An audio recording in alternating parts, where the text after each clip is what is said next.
on n'avance pas, mais on va continuer à y croire. Mais c'est vrai que physiquement, jeudi les prolongations, dimanche match à Toulouse, mercredi le match en retard, à 10 en seconde mi-temps.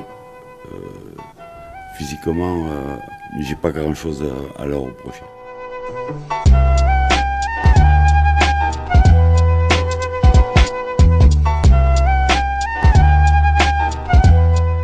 Hello à tous, ravi de vous retrouver dans la quotidienne. Bah dis donc, il a une petite mine. Jean-Louis Gasset, tenu en échec par l'OGC Nice, de partout au terme d'une rencontre rythmée par les décisions contestables de M. Pignard au sifflet. Exclusion de Faris Moumbagna pour un deuxième jaune après une faute sur Antoine Mendy qui ne méritait pas de carton. Il a par la suite très généreusement accordé un penalty aux Marseillais, peut-être en guise de compensation pour un contact entre Leonardo Balerdi et Mohamed Ali Chaud. De quoi biaiser un peu tout le match. D'ailleurs, sur Monaco-Lille, victoire 1-0 des Monégasques pour conforter leur place de dauphin. Là aussi, les Lillois s'agacent après un tacle de Minamino sur Thiago Santos dans la surface. Monsieur Turpin ne siffle pas penalty. Alors il y a deux écoles, les pour et les contre. Moi je vous pose la question du jour, que faut-il changer pour qu'il y ait un meilleur arbitrage ou un arbitrage plus juste en Ligue 1? Ne dites pas les arbitres, hein. Vous n'avez pas le droit, vous nous dites tout, vous justifiez votre réponse et demain on sélectionnera 2 commentaires.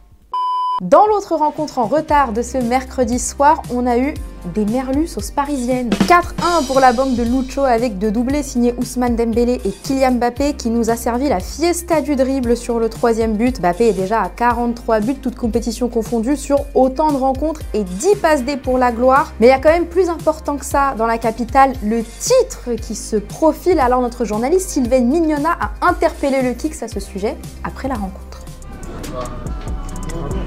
Kylian, bientôt champion? J'espère. Pas tant, non? Bah, un petit peu encore. On va voir dans l'avion comment ça se passe. Bonne soirée, au revoir. Pas besoin de regarder Kylian, on va tout te dire. Regardez le classement. Paris a 11 points d'avance et sera champion ce week-end en cas de victoire contre le Havre samedi au Parc, mais aussi s'il y a nul mais que Monaco ne gagne pas à Lyon le lendemain. Enfin, le PSG sera sacré même s'il perd, à condition que le club du Rocher ne s'impose pas. C'est donc assez probable de voir Paris champion dès ce week-end. Voilà.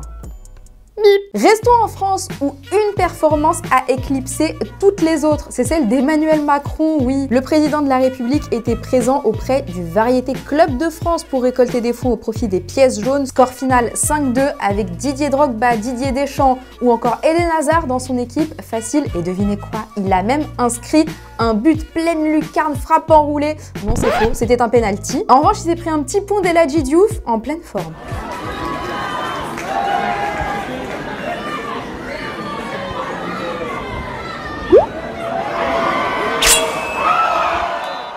Et quand je vous dis qu'Eladji Diouf était en pleine forme, je ne vous mens pas, il a eu un débat agité avec coach Laurent Blanc sur ses exploits lors de la Coupe du Monde 2002, malgré son hygiène de vie, disons, douteuse.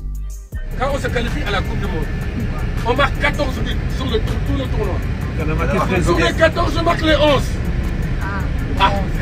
Mais Lolo, je te pose la question. Est-ce que toi, en tant qu'entraîneur, tu vas me sortir même si je dors en bois? Réponse. Non, non.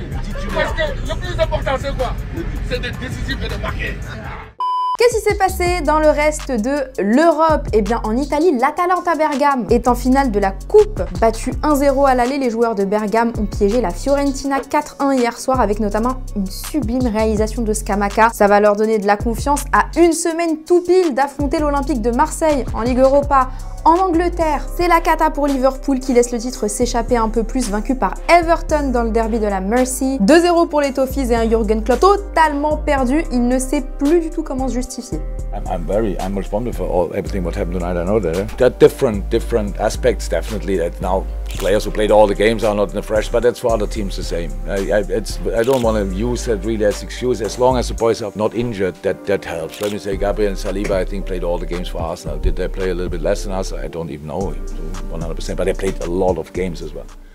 Sans transition, il y a du rififi en Catalogne parce que Xavi a changé d'avis. Bah oui, avec les imbéciles qui n'en changent pas alors qu'il avait annoncé son départ en janvier, il a décidé de rester au Barça jusqu'en 2025 pour le plus grand plaisir de son président Laporta, mais pas du conseil d'administration du club parce qu'à en croire Radio Catalunya, eh bien ils sont chafouins et n'avaient pas du tout voté pour qu'il reste à l'unanimité. Plusieurs membres pourraient quitter le board suite à ce retournement de situation, ce qui ne gêne en rien le vice-président du club, Rafa Yuste, sûr de lui en ce qui concerne Xavi. Xavi a détecté de l'espoir chez une partie des socios du club lors des quarts de finale de la Ligue des Champions, perdu face au PSG, et il voulait continuer. Les mots sont enthousiasme, projet, engagement. C'est un gars d'ici, c'est la personne qui peut parier plus que quiconque sur les gens de la maison. Je suis convaincu qu'il fera un excellent travail. Je suis très content pour lui car c'est un grand culé. Et en parlant du Barça, hier on vous demandait combien valait selon vous Lamine Yamal pisté par le PSG. Alex, pour toi Yamal c'est pas plus de 60 millions parce qu'il est tout simplement trop fort, mais tu le trouves encore trop jeune. Pro Synthé, toi tu casses ta tirelire, hein. Tu penses qu'il vaut 200 millions d'euros car il a 16 ans et nous sort des buts en Ligue des Champions, c'est vraiment un monstre. Pas littéralement bien sûr. Avant de se quitter, aujourd'hui on célèbre l'un des plus grands palmarès du football français. 31 ans pour Raphaël Varane, toujours blessé, mais un gros CV avec une Coupe du Monde, une Ligue des Nations, 4 Ligues des Champions, autant de Coupes du Monde des clubs, 3 Super Coupes d'Europe, 3 Ligas et Super Coupe d'Espagne, une armoire à trophées de zinzin et moi j'ai plus de souffle. Au passage, joyeux anniversaire aussi à Brice Samba, notre gardien de but, à qui on souhaite quand même le même palmarès, 30 ans, tout comme le Nantais Kader Bamba à qui on souhaite le maintien. Ça se joue dès demain, Montpellier-Nantes, on en reparlera. Voilà, transition parfaite. Et voilà, c'est déjà la fin de la quotidienne. On va se retrouver demain, mais d'ici là, pour célébrer les 31 ans de Raphaël Varane, on se quitte avec le moment où on l'avait découvert dans Téléfoot. C'est à retrouver sur notre chaîne YouTube et ça date de 2011. À demain, ciao. Madrid, ce mercredi, le bachelier Raphaël Varane fait ses tout premiers pas à Santiago Bernabéu. C'est juste exceptionnel quand on se dit qu'il y a quelques semaines à peine, Varane dormait ici. Voilà, ici c'était la chambre à Raphaël et moi pendant 3 ans. Donc voilà, lui il dormait en bas, moi je dormais en haut. Et puis bon, avec sa grande taille, il se cognait souvent ici, donc c'est assez marrant. Ouais. À 1500 km de Madrid, à la Gaillette, on ne dort pas pour l'occasion. Mathieu, gardien en moins de 19 ans, ne voulait pas manquer le premier match officiel de son ancien camarade de chambre. Son ascension, elle a été vite quand même. Hein. Là, il y a 1 an, il jouait en CFA à Lens et là, il joue au Real avec les plus grandes stars, quoi, donc ça a été vite. Helem, Nord-Pas-de-Calais, c'est ici qu'a grandi Raphaël Varane et c'est ici qu'il a découvert le foot à 7 ans. Son tout premier éducateur se souvient. Il jouait déjà avec les 2 pieds, alors chose que quand on étant petit, c'est pas évident. Il était à l'aise avec le ballon. Sur le terrain, il a été vite repéré par les clubs aux alentours, Lens et Lille. C'est le RC Lens qui le recrute en 2002. À l'âge de 9 ans, d'entrée, Varane est surclassé dans chaque catégorie. Oh, j'ai pas fait un mauvais match, hein. J'ai perdu aucun ballon. Et très vite, ses entraîneurs sont unanimes. C'est un garçon qui, en l'espace de très peu de temps, était déjà dans le monde professionnel, à travers son comportement et à travers son efficacité terrain. Précoce, mature, agile et physique. Pour Varane, tout s'accélère fin 2010. Après seulement 9 matchs de CFA, Jean-Guy Wallem lance le jeune défenseur dans le grand bain de la Ligue 1. À 17 ans seulement, 23 matchs, 2 buts. C'est un garçon qui a une grande taille. Pour un défenseur central, c'est important, qui malgré sa taille va relativement vite et véloce. Varane tape dans l'œil du Real. Zidane en personne intervient dans le transfert, 10 millions d'euros. La formation lensoise est à nouveau à l'honneur. C'est une très grande fierté, aussi bien pour lui que pour les gens qui travaillent autour de moi et qui ont contribué à cette envolée. Et puis derrière, à lui de continuer le boulot. C'est un gamin avec un très grand potentiel, mais c'est encore un gamin. Et comme tous les gamins, il a besoin de beaucoup travailler. Mais c'est un grand joueur, il sera assurément un grand joueur. Retour ce mercredi soir face à Galatasaray. Mourinho titularise Varane pour la première mi-temps. La prestation est bonne, il se procure même une occasion. Petit débrief d'après-match.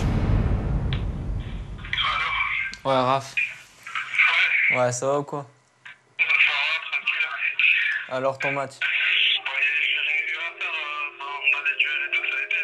T'as failli marquer et tout. T'aurais marqué là, c'était hardcore là. Ouais, vas-y gros, félicitations. Hein. Une qualité supplémentaire chez Varane, l'humilité. Les micros, non merci.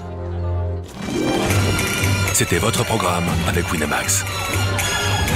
Winamax, le plus important, c'est de gagner.